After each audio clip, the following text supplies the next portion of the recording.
In May 2019, Huawei got banned in the US, which meant American companies couldn't sell stuff to them without permission. This made things super tough for Huawei, and for the past 3 years, they've been in a real tough spot, trying to make more money and deal with these sanctions. But guess what? Huawei might have figured out a way to make more money even with the sanctions. Huawei just surprised everyone by releasing their new top-notch smartphone, the Mate 60 Pro. No one saw it coming because they didn't advertise it beforehand. This has led people all around the world to wonder what's inside it. Many are speculating if it might have 5G capabilities. Since 2019, the US stopped Huawei from getting important tools to make advanced smartphones. They could only sell a few 5G phones using chips they already had. The US and some European countries said Huawei is a security risk, but the company denies it. These rules really hurt Huawei's business. It used to be a big competitor to Apple and Samsung. In 2020, they made a lot of money, but a year later, it dropped by almost half. But Huawei keeps saying they're fighting back. In July, research firms said they might come back to the 5G phone market by the end of this year. They plan to make their own chips and work with China's Semiconductor Manufacturing International Corporation, SMIC. If they can make their own 5G chips, it's a big deal and a setback for the US efforts to stop them. Huawei struggled and survived over the past 3 years. Huawei used to be the top smartphone seller in the world. In the second quarter of 2020, it even beat Samsung for a while. But this happened during a long US campaign against Huawei, which hurt its business around the world. In 2019, they shipped a record 240.6 million smartphones, but things changed. After reaching the top, Huawei's smartphone business went downhill because of US sanctions. These sanctions stopped them from getting important parts for their phones. Now, they're only the 6th biggest smartphone brand with just 16% of the market. Huawei kept making devices like smartphones and smartwatches, but they struggled to sell them outside China because they couldn't use the popular Android operating system. They made their own, called Harmony OS, but it didn't do well outside China.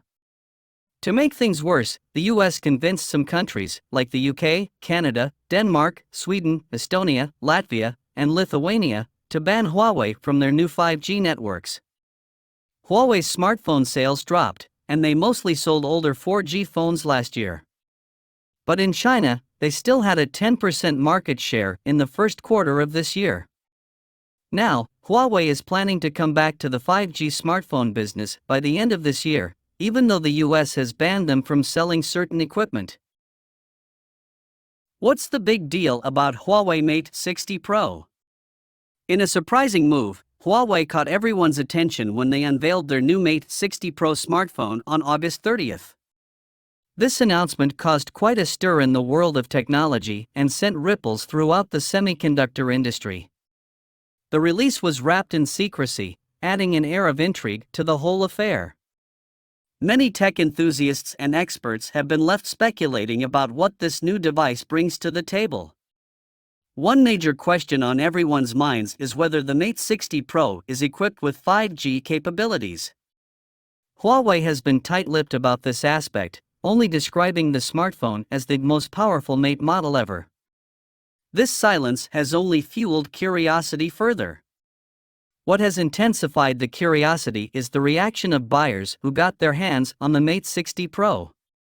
They have taken to social media to share teardown videos and speed tests, and the results suggest that this smartphone is capable of download speeds that surpass even those of top-tier 5G phones.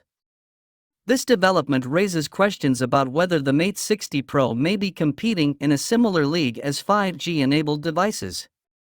Under the hood, the Mate 60 Pro is equipped with a new Kirin 9000's processor, a product of Huawei's high-silicon chip division. What's intriguing is that this processor seems to incorporate advanced technology from SMIC. Rumors have started circulating, suggesting that the Mate 60 Pro might have achieved 5G-like speeds, an accomplishment typically reserved for devices designed specifically for 5G networks. User tests conducted on August 29 indicated download speeds exceeding 500 megabits per second. This is a remarkable feat, historically associated exclusively with 5G technology, especially when compared to the maximum 100 megabits per second download speed of 4G networks.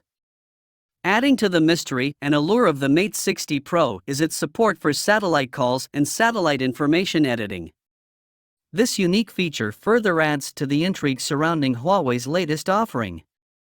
Huawei's surprise release of the Mate 60 Pro has set the tech world abuzz with speculation. Whether it boasts 5G capabilities or not remains a tantalizing question, but early indications suggest that it might be delivering unprecedented download speeds, potentially disrupting the conventional boundaries of smartphone connectivity. The launch caused a lot of excitement among Chinese social media users and state media. Teardown companies from all over the world have been rushing to get their hands on the phone to discover its inner workings. The first batch of phones sold out rapidly online. If you're looking to buy one, you'll have to wait because Huawei's main store in Shenzhen and their website indicate that new stocks won't be available until at least mid-September. US sanctions have failed. In 2019, Huawei got put on Washington's trade blacklist, and as a result, it quickly lost its share of the global and domestic consumer electronics markets. By 2022, it even ran out of its own advanced chip designs. But that didn't slow Huawei down. The Chinese telecom giant started exploring new markets and business opportunities. At the end of the previous year, despite facing sanctions and pandemic-related challenges that led to nearly a 70% drop in profits, Huawei managed to increase its sales in the enterprise sector. They shifted their focus toward digital industries to reduce their vulnerability to US sanctions. Now, fast forward to the first half of 2023, and Huawei's total revenue has grown by 3.1%. It reached $43.1 billion, which is higher than the 0.8% revenue growth in the first quarter and the 0.9% growth seen in 2022. In reality, the US blockade against Huawei has proven to be ineffective. This outcome aligns with warnings from US chipmakers who cautioned that sanctions wouldn't halt China but would motivate it to intensify efforts in developing alternatives to US technology. The introduction of Huawei's new 5G phone has dealt a significant blow to its former technology suppliers, most of which were US companies. The US restrictions had dramatically altered the landscape. So, it was genuinely surprising to learn that the new Mate 60 Pro features a Kirin application processor. In China, the only chip manufacturer capable of meeting Huawei's requirements is SMIC. However, SMIC faces technological limitations when it comes to producing cutting-edge smartphone chips.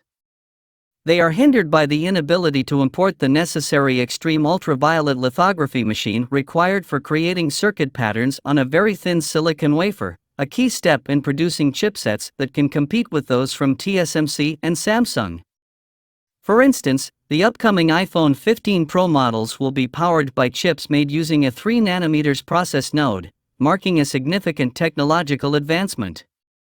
Sources have revealed that SMIC plans to utilize the 7nm process to manufacture chips for Huawei, which represents the highest level of semiconductor technology in China. The initial purpose of US sanctions was to impede China's progress in emerging fields like artificial intelligence and big data by limiting its access to advanced semiconductors, which are essential for powering these systems. However, the introduction of a domestically produced 7nm chip suggests that this objective has not been entirely achieved. While industry experts caution that it's too early to determine the competitiveness of China's chip manufacturing operations, one thing is evident: China remains a significant player in the semiconductor arena. US sanction is a zero-sum game. American companies such as Intel and Qualcomm have already seen substantial declines in sales within China as a result of US sanctions. This has put a dent in their research and development budgets, raising concerns among US executives about the potential impact on their long-term competitiveness. Many had raised concerns that the semiconductor blockade might have unintended consequences, But the Biden administration didn't back down. In fact, it continued to strengthen export controls against China to limit its access to the crucial semiconductors needed for military advancements. It's been less than a year since the US government first announced export controls targeting China. However, the CEOs of three prominent American chip companies, NVIDIA, Qualcomm, and Intel, have been urging caution regarding the most comprehensive export controls ever imposed. All three leaders visited Washington in July to advocate for a more balanced approach in their business dealings with China. What's particularly concerning is that these restrictions have the potential to undermine President Joe Biden's long-term objectives of promoting greater chip manufacturing within the United States. Pat Gelsinger, CEO of Intel, expressed that without orders from Chinese clients, there would be less incentive to proceed with projects like Intel's planned factory complex in Ohio.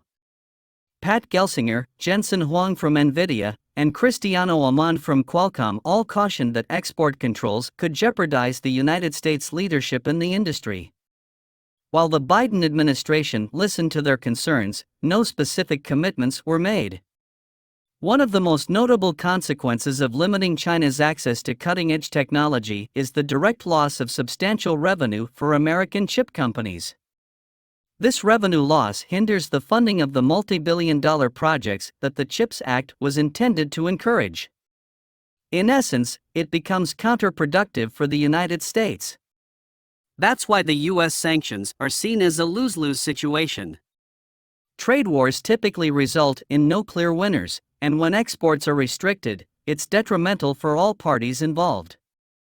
Would you agree that these U.S. sanctions might actually bolster China's strength in the long run? Share your thoughts and leave your comments below.